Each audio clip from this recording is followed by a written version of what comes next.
Hello, this is going to be a long video, but I have a lot to say, so bear with me. And we are now many who are safe and released from imprisonment and absurd mistreatment, but many of our comrades from Global Summit Flotilla are not, and they need to be released now. But most importantly, we are not the story.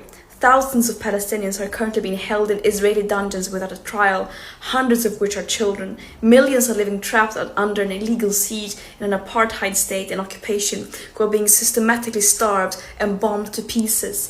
Basic societal infrastructure is being targeted and destroyed, and Palestinians are being systematically deprived of their very basic rights and means to survive, such as producing their own food, controlling their own territorial waters, and children being able to go to school.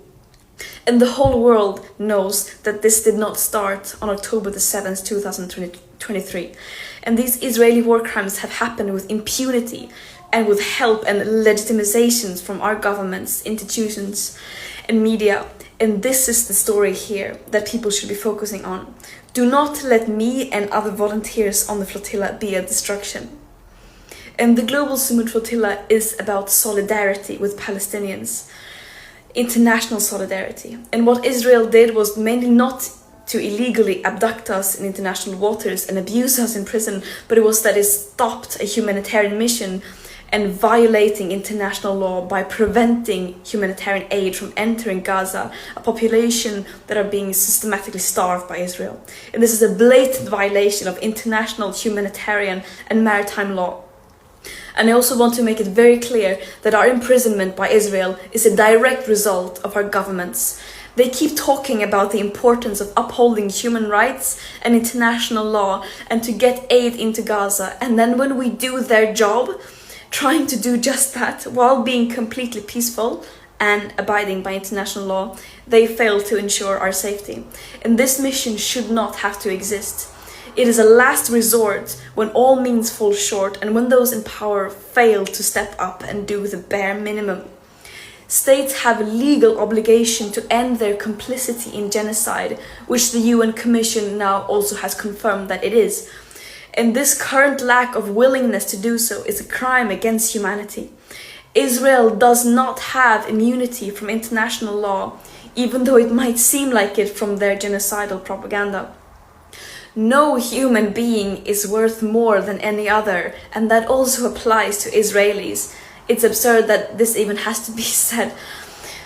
And just to have it said once again, of course we are not running errands for Hamas, nor are we terrorists.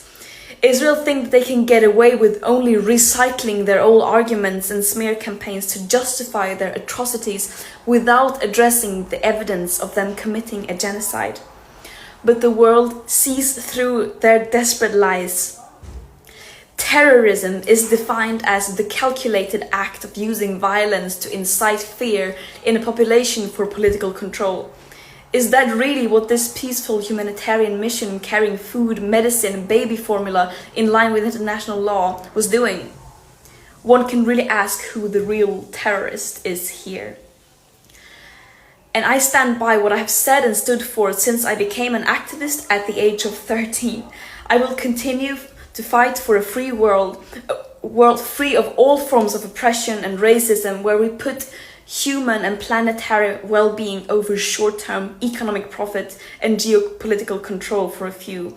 And that might sound naive, but I would any day choose being seen as naive over having double standards and not doing anything in the face of injustice.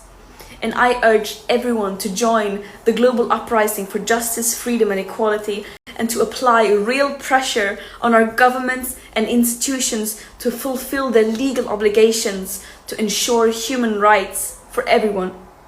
We have truth, morale, international law, justice, love, history, and solidarity of the world, as well as basic fucking common sense on our side. The war criminals have hate, lies, and weapons. Justice will prevail. Free Palestine.